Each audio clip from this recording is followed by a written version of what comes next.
So can I sing or no singing? Yeah, Yep. you can- Oh, I can. Karaoke. It's gonna be recorded. I don't know, so- can you? It'll sound. I cannot.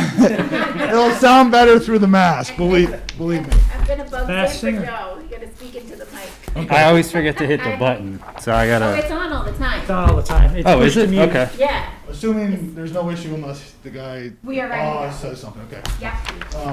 First, quickly, just go around the room and just name, your role quickly. I'm Andrew Dijak. I'm with Field Turf. Joe. Joe Cohen, landscape architect. Robin Stravis, facilities coordinator Okay. for the town. Annie Roscioli, Recreation Director. Okay. Jeff Bridges, Town Administrator. All right. So, first of all, thank you. Thanks for the invite and thanks for your time. I dropped off a packet to each person. In there lists some different types of infills that we have, different types of fibers that we have, some recent projects on the Mass Co-op list, and just you can take a look at it and peruse it. I'm going to try to be as brief as I can. This is the third hour of turf talk for the day, and even though I'm in the industry, I don't think I could do 3 hours of turf talk in a day. But just a little bit about myself, and then we'll go into get after this. So I'm the regional vice president for New England for Field Turf. I grew up maybe 10 miles down the road in Warren, Mass. I went to Quabog Regional High School. Got a master's in public administration and served on a lot of committees that, just like this, picking fields and whatnot. I've also been in the sports construction industry for about 15 years. First with Musco Sports Lighting, now with Field Turf. So I have a pretty wide breadth of knowledge for kind of all the sports construction, specifically in this area, and then I'm pretty familiar with this area because I grew up here. So just a little bit about me.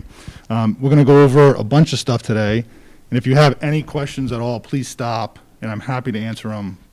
Back and forth is the best way for this to go about. So Field Turf is a little bit about us.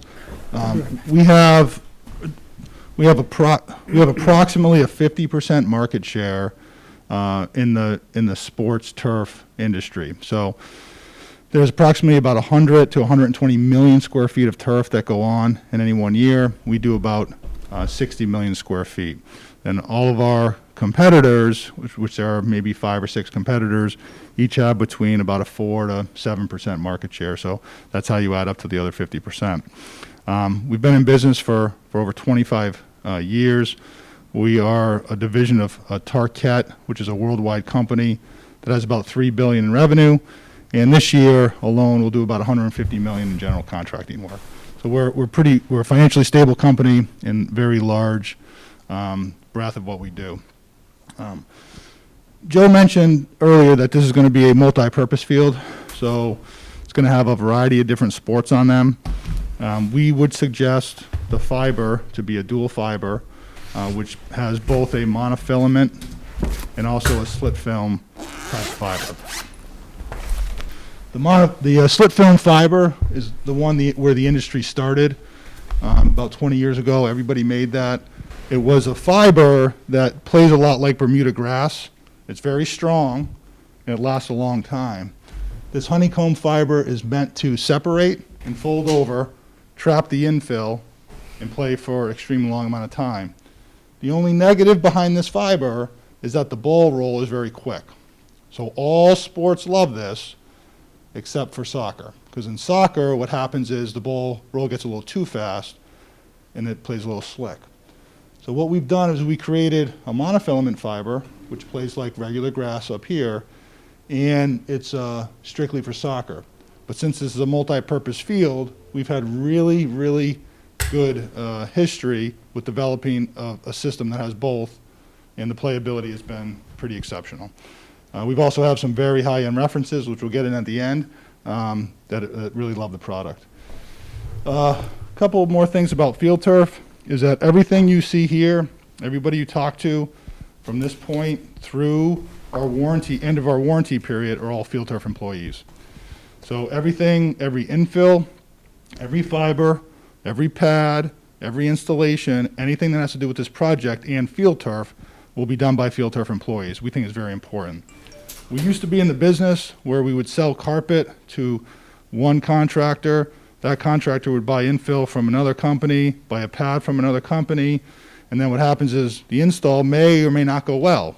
Sometimes it does, sometimes it does not, but if something goes wrong, there's a lot of finger pointing. So we've eliminated all of that, and so it's a one-stop shop. If anything goes wrong, you call Field Turf up, and we will fix it.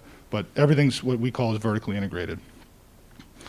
We have a manufacturing facility in Calhoun, Georgia. It produces all of the synthetic turf for North America. We are triple ISO certified, which is for the environment, quality, and occupational safety. And there's not too many manufacturers in any industry that have the triple ISO certification, and we are the only turf manufacturer. It basically means what we say we're going to produce to what we produce is pretty much spot on. Also, we are a full-service general contractor, so when your field, at the end of its useful life, needs to be replaced, we can do everything. So we can remove and dispose of it, we can fine grade it, we do all the fiber, all the backing, all the tufting, all the warranty, and then after the fact, we have a full-service warranty department that will service your field. They're also employees. So it's literally a one-stop shop, and it's in our experience, we've had a lot less problems, and the owners had a lot less problems. The other thing that's really important. Here, go ahead. Pete, if you want to sit over there, you can. This is fine. The other thing that's really important, especially with this project, because we're going to probably have some questions on the cooperative purchase agreement. And in Massachusetts, unlike any other state in New England, which is great, well, kind of unique, is that you cannot procure both materials and labor through the co-op. Your labor number has to be under $10,000, and in this scenario, it's not possible. So the materials portion for the co-op would be procured by the town, if that's the way the town chooses, and then the labor has to be bid out. Now, the one really good thing about Field Turf is we have local install crews that bid on the project.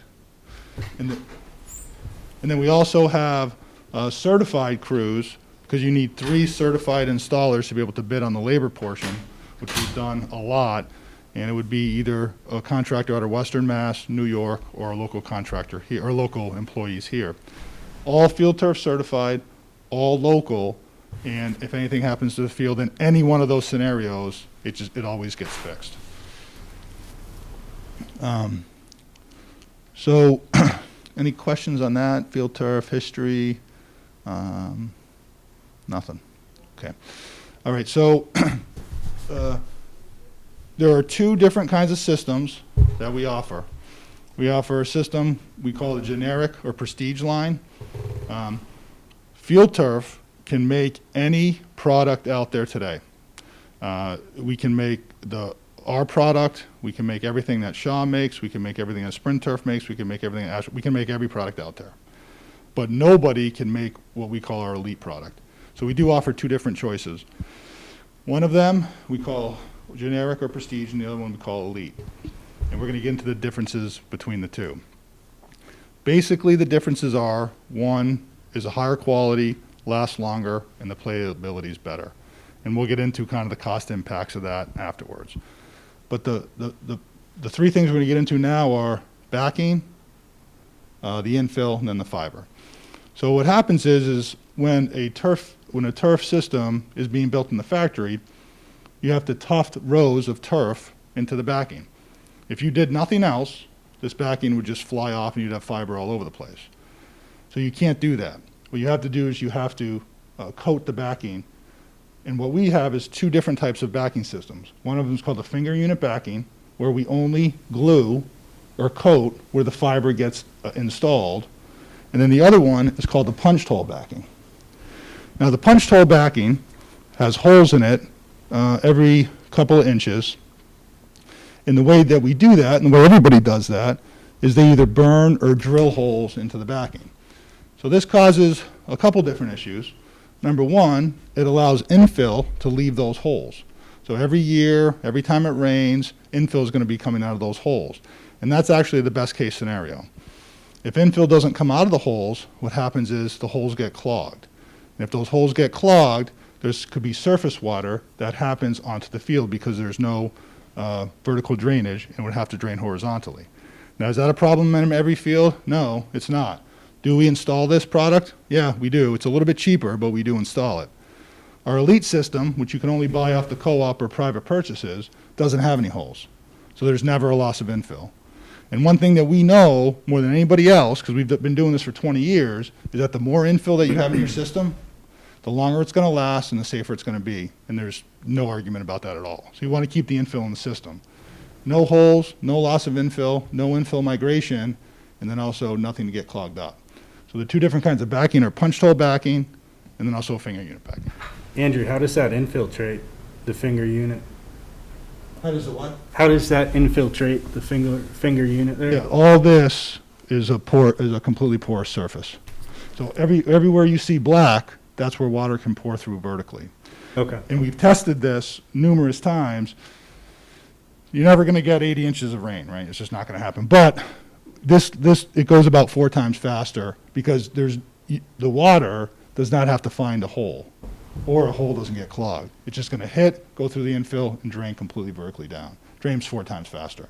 Is it a big deal? No. But if you get 3 inches of rain and you get a couple of clogged holes and you're out there playing, kid slips, busts his knee, that is a big deal.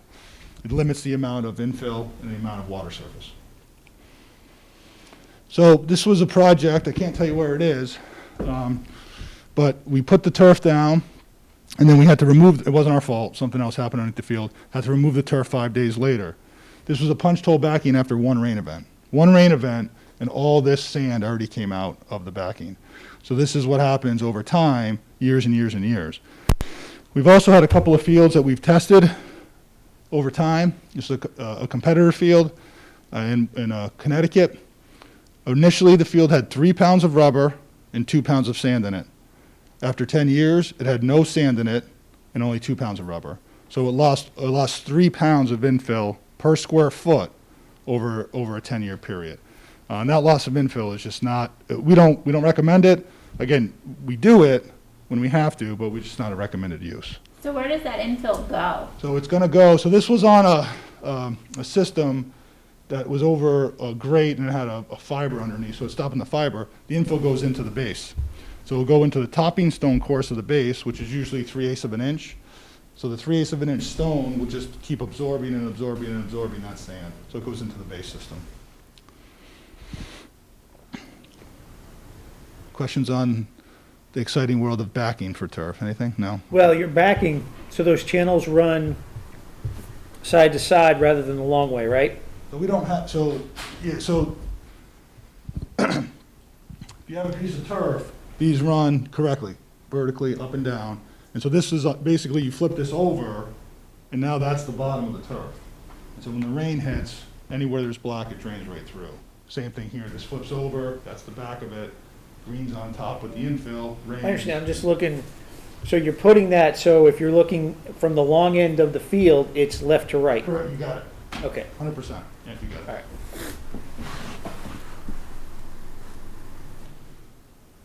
All right, so obviously the fingerback unit is part of our Elite system, and the punched hole backing is our generic type system, the way kind of everybody else does. All right, so now we're going to move to infill.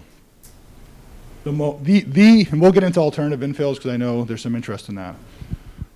The most tested and the most amount of fields and the safest fields that you can possibly buy, and the ones that last the longest are sand and rubber. And there's no argument against that. They're also, when I say safety, they're also the safest fields you can possibly get. And there's no argument against that either. The more, and we'll go into this a little bit, but the more infill that you have per square foot, the safer the field. Sand and rubber fields, you can put the most amount of weight in. Also, from an injury standpoint, when you move off of sand and rubber and go to alternative infills, the cost goes up and the injury rate goes up, and there's no debate about that. The argument on the other side, in some areas, New England's one of them, California, DC, is that they cause some, there's some cancer-causing agents in these fields. We've literally done There are hundreds and hundreds, almost 1,000 different studies that show one thing, that there's no link. And there are 0 studies. And when I say 0, there's 0 studies that show there is a link between rubber in a field and cancer. So I'm going to talk a little bit about the infill, and then we can get into different types of infill. But our jumping off point is always sand and rubber, because we have the least amount of problems with it. Now, the alternative infills are a lot more expensive. So, and I'm in sales, so if I really wanted to sell you something, I'd say, listen, you have to go this alternative infill and make a lot more money doing it, or a company is. But it's really not the right way to go. Again, we're happy to do it, but this is where we jump off from. So there's 2 different kinds of rubber infill. One of them is called cryogenic rubber, and the other one's called ambient rubber. The benefits of cryogenic rubber is that it's round and uniform, there's no fiber, no steel in it, and that its density is more than water, so it does not float. Ambient rubber is processed ambiently, which means that the tires are ripped apart. And when that happens, they're ununiform, they're very jagged, there are fiber and steel in there, they're less compact in the infill, and that their density is less than water, so it floats. We had to do a presentation in Farmington, a field on the Farmington River, and we had to prove to the board that the rubber would not float away in a flood. And so we had to do a couple different exercises. One was in these glasses, and the other one was in Coke bottles. We had to shake it up. When you have jagged, non-uniform, and other stuff, fiber and steel in rubber, the rubber floats. And it will move, and it will migrate all over the place. This is what's in the ambient rubber. The cryogenic rubber maintains its composure in any kind of environment. It does not float. It maintains its consistency, and you can put a lot more rubber and sand in a system because of its uniform nature. The other thing with cryogenic rubber, we can process it in 2 different sizes. So we have a layering system where there's a middle system with smaller cryogenic rubber and a topping course with larger. And what that allows us to do is add a lot of infill per square foot. We can add 9 pounds of infill per square foot for this system, and we can only put 6 pounds of infill per square foot in this system. So there's some different kinds of infill. So I love the sand and rubber. It's the most economical for the town. It's going to last the longest, and it's the best playability, and I think it's the safest. I mean, my kids play on cryo rubber fields all the time. Andrew, what's the cost difference between ambient and cryogenic? So we sell, so you're jumping on my punchline here, but, so, Sorry.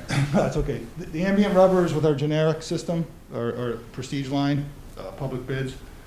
This goes with our elite or co-op project. So you get the finger unit backing, the cryo rubber, and then the better fiber. For this one, you get the punch hole backing, this, and the fiber that's not as good. It's about a 30 cents per square foot difference. So for your fields, what, 80-something thousand square feet, you're looking at $25,000. For the 3 differences. All not the one. together, all Okay. together. Yeah. And if you choose that upgraded system, you We know, get a T-shirt. We get a T-shirt. You can get- well- Upgrade, right? What about that? this is better than a Yeah. t-shirt. This is better than a T-shirt. We're Okay. we're confident in it because at the end of the day, we're selling products. We increased the warranty on this one to 10 years. So the fiber, we know we're not going to have an issue. So we're just saying, hey, we're going to increase that to 10 years, and you know, and you get the T-shirt. You can get a T-shirt. At least I got a free T-shirt in 10 years of warranty. As long as it's under $50. That's right. That's right. Is the warranty for the first one, was that 8 years versus the 10? Yeah, we have a minimum of an 8-year warranty. Okay. The generic system will last 8 to 11 years, depending on maintenance, and we've had our elite systems in the ground for 12 to 15 years, and those were older styles. So we have that infill, and then you can get broken down into an organic infill or non-organic, and we can kind of talk about a little bit about the pros and cons of those. But we have a cork product, we have a cork and coconut product. We have what's called virgin rubber that's made in a laboratory. We also have TPE that's made out of old fibers. And we also have a coated sand product or EnviroFill that you can put in the field as well. They range anywhere between $2 to $4 a square foot more. So for this field, it would be between $160 and $300,000 more for an alternative infill. The reason that expensive is because the infill costs a lot, but then you also need to put a pad. You have to have a pad no matter which alternative infill you choose. You have to, because it doesn't have the compression of standard sand and rubber. And I'll be quick on this because I don't want to belabor the point, but in New England, there's been a lot of different pad companies that have issues because of our freeze-thaw climate, especially over the last couple of years. What happens is the pads will move, and then the field's weakest point will get pulled off. So some fields, it's their seams. Ours are not. We sew our seams. Other ones, it's the edge of the field. Could be numbers, could be hash marks, whatever. One thing that we do, and we've after there was issues with third-party pads, we said we're going to build our own pads. So we have multiple different lines of pads. If you choose an alternative infill and you choose our pad, the whole thing's covered under the warranty. So you'll never get into a position where the field, God forbid something happened in the field came off, the nailer board ripped off. Whose fault is it? It's the turf company. No, it's the pad company. No, it won't happen. But if there's any issue, use our pad, it's all covered under the warranty. If there's a specific infill that you'd like to talk about, I'd be happy to address it. There's all positives and all negatives towards every one of them. Just in our opinion, if you have to do it politically, you do it. If you don't, you don't have to. But the organic stuff we have is the cork and coconut. And then we have a variety of different ones as well. I don't know if you talked about any of them or. Yeah, we've touched on them briefly. Okay. One issue I think will come up, especially in the age of COVID here, is antimicrobial coated sand. Do you guys offer that? And Yep. can you speak to that? We a little do. bit? Yeah, we have that. The couple things. With the black infill, the field heats up to kill everything that's on the field. There is nothing, there is no COVID, there is no flu, there is nothing that's going to live on that field after about 120 degrees. So that's number one. Number two, we also have what's called a sanitization program, where you can either buy buckets of the sanitization, or we could spread it for you, and it kills everything on the field, say if there was a worry about it. I mean, personally, I don't think you need it, but we do offer that. In the NFL, they make them do it before every game. So like for Gillette, we saw them do it. They have a sand rubber field as well. Is it a spray? It's a spray. Yeah, okay. Spray on the field. In the summertime, the field heats up enough. It's safer than any kind of natural surface field. Good question. So we do offer that as well. Yeah. We can talk. We can talk a little bit more about that if we need to. So the next thing is that the most important thing I feel about the synthetic field versus the natural field is that you can play safe on it pretty much all year round. If it's pouring down rain, it's muddy, what have you, it should be safer than a natural surface field. So there's a guy at Idaho State University who's been doing this study for about 8 or 9 years now, and what he did is he looked at thousands of fields. Ours, competitors, everybody's field, everything. The NFL has actually done a study recently, very similar to this as well, because they wanted to do a private study. And what this guy did was he broke down the fields between infill types and infill weights.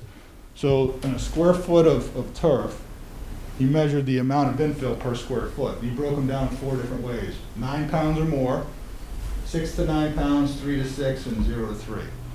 And what he realized, and there's a statistically significant difference, is that the more infill that you have per square foot, the less injuries. And it's not even close, and it's literally an angle like that. So this is 0 to 3. This is a lot of the alternative infills. This is light infill. This is a 2-inch system, and then this is our elite system with 2.5 pounds. Our elite system, 2.5 inches. Our elite system, 2.5 inches with 9 pounds of infill, is the safest field you can possibly buy. There's no question about it. Go ahead. So your elite system, you wouldn't use a pad? No? No pad in the elite system. You don't need it. The reason for that is because it adds one more, first of all, it adds cost. It adds one more layer that something can go wrong in the system, and it's just not needed. What we do in that scenario, if there's an issue with GMAX, or if you think that the GMAX will come out of range, we can put GMAX requirements inside the warranty. But for our 2.5-inch system, if you really don't have to do much to it, it's gonna GMAX a little bit firmer towards the end of the life, but it'll never go outside the national standard. It just won't. So Andrew, without a pad, we're looking at 2.5, 2.25? The minimum, if there's, will there be any football in the field? Probably, yeah. So we won't install a field for football that's 2 inches. We want 2.25 inches for football. Have to have it. Have to. If it's an alternative infill system and you have to go to 2 inches to save money on the infill, we have to put a pad. There's just no doubt Okay. about that. For football, we suggest 2.5 inches just because of the contact injuries that happen on football. Also, when you have cleats and people pushing into the side of your cleats, you really want to maintain a surface that gives, but it's also pretty firm. So Okay. we would suggest a 2.5-inch system for football. Okay. So the most glaring, it kind of got cut off a little bit here, but end of useful life of the field, which is after 8 years, and then also in inclement weather, injuries, or the delta between a low infill and a heavy infill is over 70%. So towards the, like year 8 or 9, you're like, oh, should I replace the field? It's pouring down rain. The incidence of injuries is 70% less on our 9 pounds of infill system than a lower infill system. So that's pretty important. And I like to quote him because he's a doctor and he's smarter than me, but says, you know, basically, the more infill you have, the safer the system.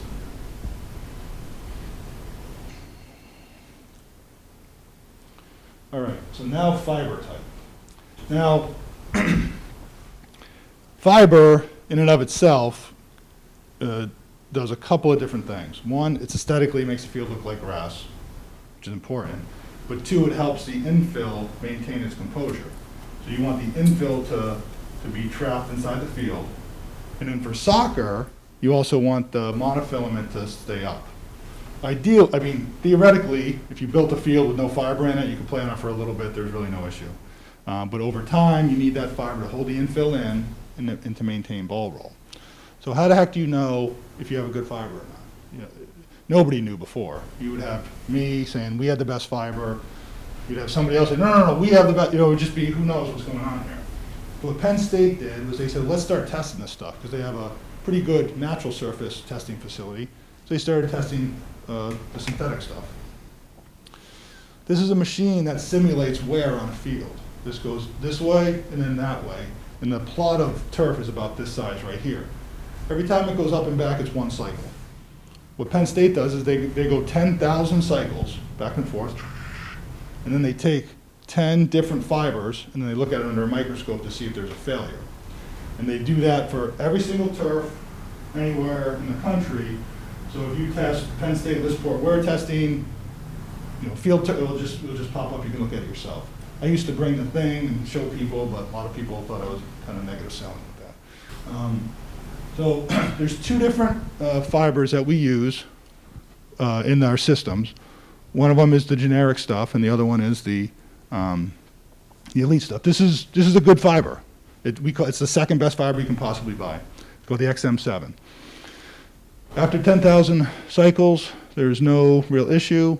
Then as it keeps going, you see breakdown, kind of what a normal fiber will be. And then it kind of levels off and maintains. This is kind of what most fields do. It's 5-6 years in, get some breakdown, blah, blah, blah, blah, blah. The standard for Penn State was 30,000 cycles. That's what they used to do. And then we've increased it to 150,000 cycles, which is about 12 years worth of play. So you get some breakdown. Now, is that the best fiber you can buy? No, but it's a pretty good fiber. In our elite system, what we did was we built a fiber called Revolution 360, and we built that ourselves. And what we did was we tested it through Penn State. They tested it for 30,000 cycles, and they're picking all the fibers, looking at it underneath. And they called us, and they said, hey, listen, we don't have any breakdown at all. We've never seen this before. What do you want us to do? They said, well, keep going. So we kept going to 40,000, 50,000, all the way through 150,000 cycles, and they said, stop. They were like, we have other work to do. We have to stop. No breakdown whatsoever. So this doesn't mean that your field's going to last 150,000 years, but it does mean through the useful life of the field, you won't see a monofilament breakdown, which is extremely important for two reasons. One, playability on the field, so ball roll, and then 2, keeping that infill together. Once you see breakdown or splitting or fracturing, that means infield's going to be flying all over the place, footing's going to be off, and the ball roll's not going to be great. So we have this fiber goes with the good cryogenic rubber, and then the backing that doesn't have any holes in it. The XM, the one that's pretty good, goes with the ambient rubber and then the punched hole backing. Any questions on wear testing? I like the wear testing because it's data and it's not just saying, hey, you know, we're the best, you're the best. So we'll go over a couple of different references. So we have, from a reference standpoint, we've done every single Ivy League school in New England, every football field in the Ivy League. We've just done the Jets, Giants field, the Patriots field, Atlanta and Seattle. Those are our NFL partners. And from a Division I standpoint, I think, I'm not going to say we have every Division I field in New England, but I think we have a majority of them. I had to do a little study for Connecticut. We have everyone in Connecticut except for one. And we've got Harvard, we've got Northeastern, UMaine Orono. So we have a tremendous history. I mean, we work with the Patriots and have the Patriots field over the last, I'd say, 10 years or so. They're actually looking for a replacement this year, or next year as well. The Patriots field, and also this field, this is Bryant University, which is down in Rhode Island, all the dual fiber systems. Patriots, 9.5 pounds, 2.5-inch Vertex. This is the same thing as well, 2.5-inch Vertex field. Yale Bowl, Yale was a field that, Yale Bowl was a field that they said would never get turf because they have a committee, and it's 1936, whatever the heck they do, committee, but they voted on it to do turf. We just finished that last year. It's a very, very nice facility. We just finished this one as well, University of Rhode Island last year. This is in a swamp. It's on like 8 feet of infill, but it's a beautiful facility as well. Atlantis Charter School, which was done through the cooperative purchasing as well, was a general contracting project that we did for about $3 million. Turf track, lights, and some walkways and paving. That's in Massachusetts in Fall River. And then there's only 4 certified rugby fields in the country. We have 3 of them: Pine Banks Park, Gillette Stadium, and then one on the West Coast as well. So that's an interesting one. That's in Massachusetts as well. So in conclusion, we also have every MLS field in the country. In conclusion, so we're the longest lasting company. We do the most fields. We have the most high-end references, and we offer products that everybody else offers, but we also offer ones that are a little bit better. And the reason that we think it's better is because it's safer, has a better infill, has a better backing, has a better fiber. We can help Joe write a spec to bid it publicly. We can also go through the co-op for cooperative purchasing. We've done it a bunch. You can procure it kind of any way you want. But that's the end of the presentation, and I can take questions all day long, but probably not. Can you explain the difference between those pads? Sure. So the pad difference is 2 things. One is the depth of the pad, which makes it a little bit more soft. So depending on, this is one we would use, say we had a 2-inch system, say it was a public job, for some reason an engineer specified 2-inch with a pad, 2-inch system with a pad with sand and rubber, we'd probably use this one. That's because you don't need as much compaction. Mm-hmm. This one adds compaction, but also adds the benefit of some drainage as well. So this is vertical draining, and if it got filled up, it would be horizontal draining as well. This one is a versatile pad, which we just put in with the Super Bowls played last year at the Mercedes-Benz Center. For some reason, the soccer folks love this pad. We use this a lot with our organic product. So it's a pad, but it also allows an increased amount of drainage. We've also used this on replacement fields where the base doesn't drain as well, and it adds about a 1/2-inch reservoir of water underneath so the field doesn't flood.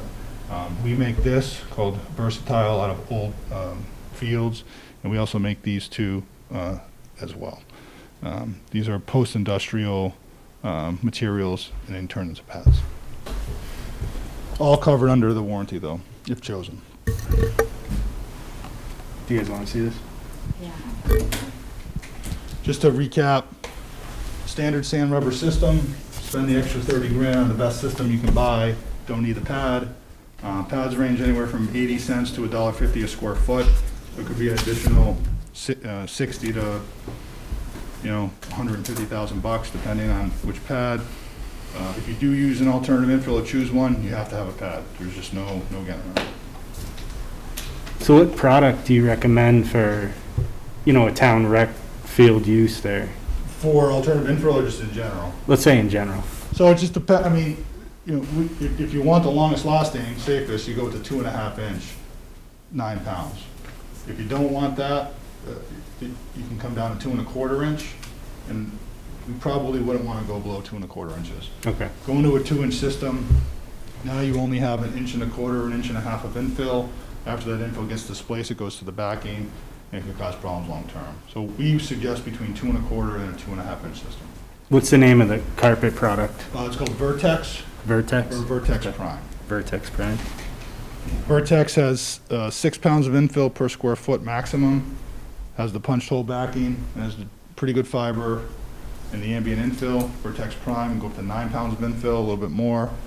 Got the fiber that doesn't ever wear out, and then the rubber that doesn't float. And those are both 2.25, 2.5. You can get them at any size you want. Same pile height, okay. Doesn't matter. The height of the system doesn't affect the name of the system. It just affects how much infill you can put in. And is there an installation close by we can check out? Yeah, I can send you the whole install list. Okay. Yeah. Similar, rec level Yeah, with that system would be great. no problem. Go at all. see. Okay.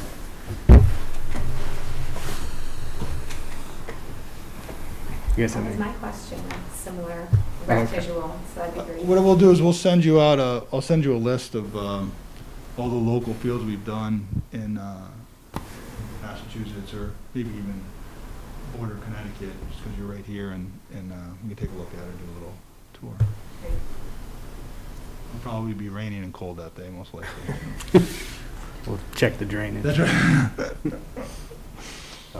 So if your pad, it's directional, right, from Jeff's question, does that affect bi-directional play? So we're setting up this field to be primarily a one-direction soccer field, but we know that the second primary, like right behind the first primary use, is 2 smaller youth fields in the opposite direction. Yeah, 7v7 soccer. Yeah, no issue at all.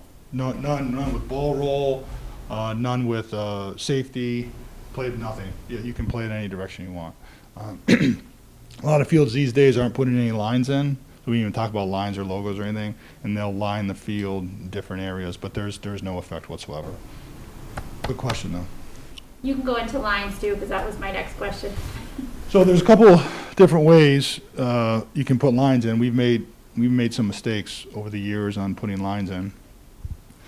One way you can do it is you cut the fiber all the way through the backing, and then take tape and basically glorified glue, and you come underneath the field and you glue where the marking is. The problem with that is that it's usually 4-inch lines, so you're cutting the turf all the way through here, and then cutting the turf all the way through here, and over time that causes some issues. You also can paint the lines. Costs maybe $5,000 or $6,000 a year if you were to have a private company do it. The cost of the paint, I don't know, maybe costs $300 a year or something to do it, I'm not sure. Now the way we do it is what we call a shear and glue method. So we don't ever cut the backing.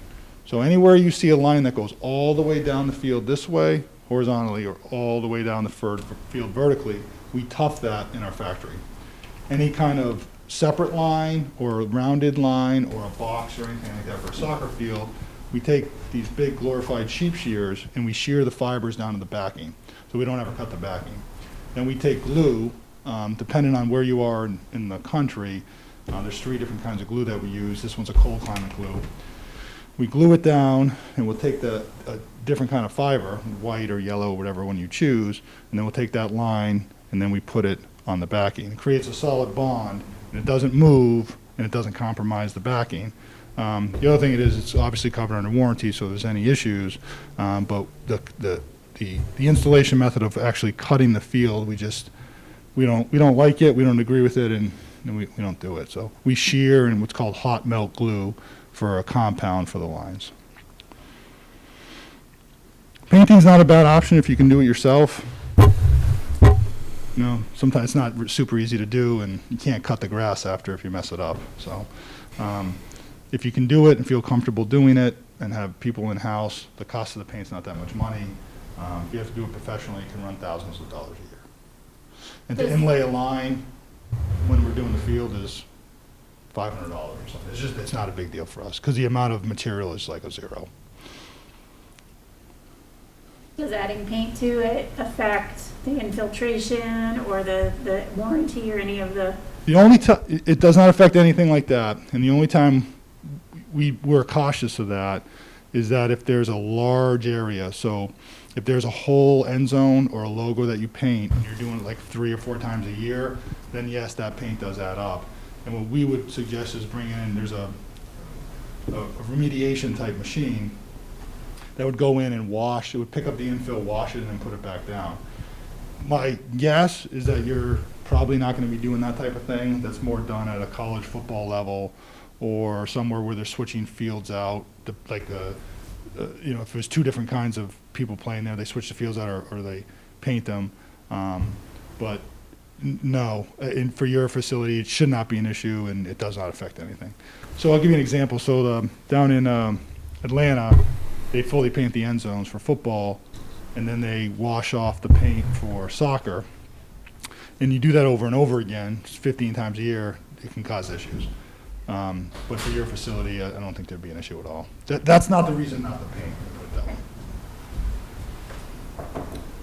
Do you have any experience in different ways to cool a field surface? Okay, so we used to water the field if it got too hot. We found in very hot climates that it just increases the humidity and the playability of the field suffers, like you're breathing it in. So we have a product called Cool Play, and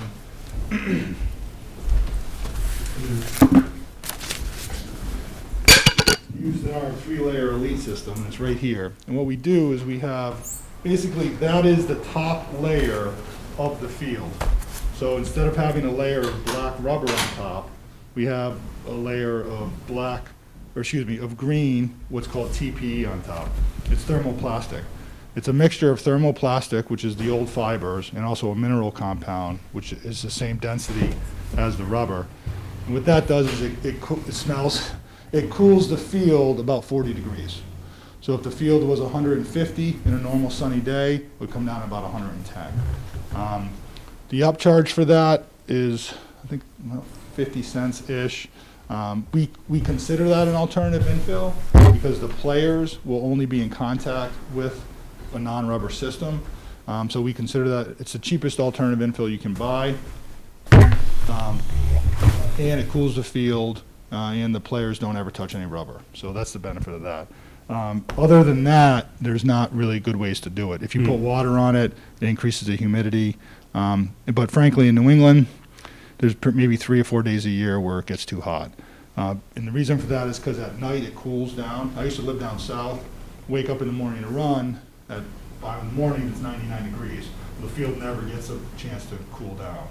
So then when it gets hot, it gets super hot. Here, I mean, it's 60.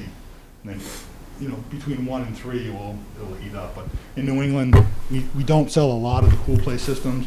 And the only time we ever sell irrigation on a field is when there's a field hockey field and they want it for the irrigation port, which they have to be internationally certified. But that's not for cooling, that's for ball play. Okay. If you consider it an alternative infill to have the Cool Play on it, does that mean it's automatically triggering a pad? No, that's the Okay. other benefit. It's just a layer here. Right. So with the elite system, you're still getting 9 pounds of infill per square foot, even with the Cool Play. Okay. And that's 50 cents a square foot? Yeah, somewhere around there. So 40, 50 grand? That's right. Okay. And that is, we've done some work down at Darien. All their fields have Cool Play on it. Darien, Connecticut. Central Connecticut State does that as well. We've done a few. Again, we just sold a GC co-op project in Connecticut. They did the Cool Play. Not so much for the cooling, but for more of the alternative infill piece.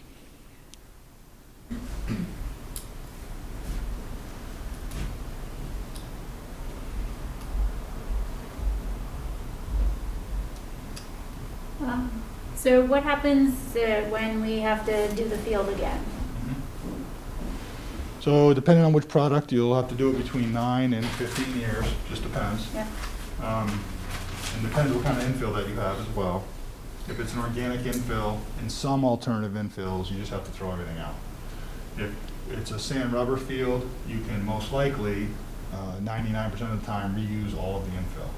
So what we do there, we'll start with that. So if it's an alternative infill or an infill that just doesn't last a long time, we cut the field up in 4-foot sections, we roll them up and throw the field out, gone. The base is already there. We test the base for planarity and porosity, put a new field down. If it's a sand rubber field and we test the infill and it's adequate, there's a special machine that will take the infill out of the system without taking the carpet out. So we basically take all the infill out of the system. Now you have a carpet there that's 12 years old. Then you roll the carpet up, throw it out, or recycle it, put a new carpet down, reuse the existing infill, and implement it. Depending on the size of the, this field is, I don't know what your budget is for new, a little over $1 million or something like that. Something, whatever. It's about 35 to 45% of the original cost. So anywhere between $350,000 and $450,000. And that's when you actually see the cost benefit flip. So, I'm in sales, but I'm not a liar, but so when you put this field in initially, you're going to use the whole field, and you're still going to, over time, be more money until you do the replacement. Once you do the replacement, a couple years in, then it flips. Now you're making money on your investment. The internal rate of return, they call it. So it's like cost, benefit. It takes about to about year 14, and then you're free and clear. And then you're actually turning a profit on your initial investment.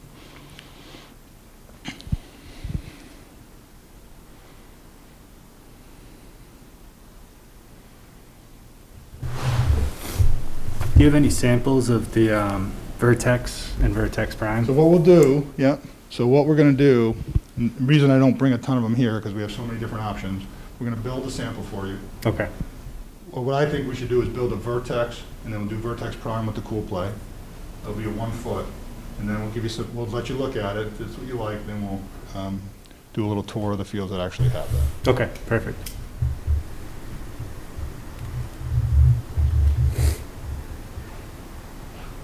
Well, that's it for me. Good?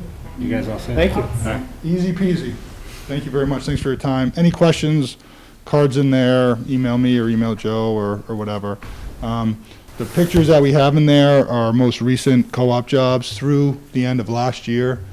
We've done a few more co-ops in Mass, but they're all Massachusetts co-op jobs. It all turned out pretty well.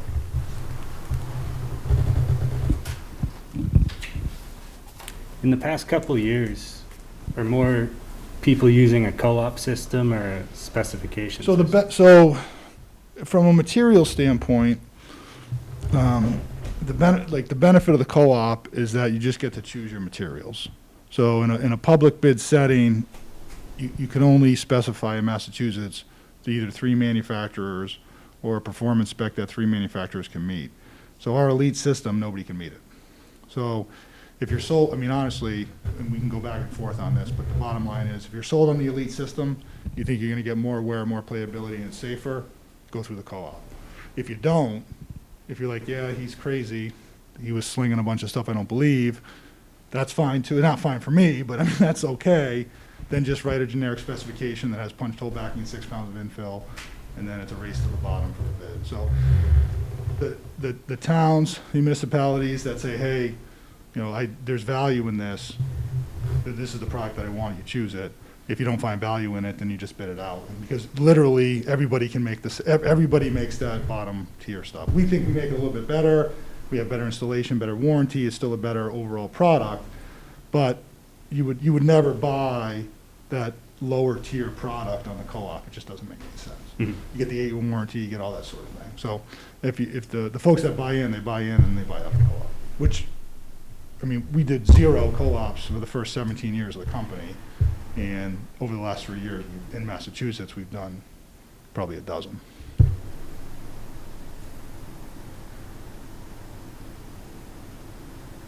All right, thank you for that. Good. Thank you. Good.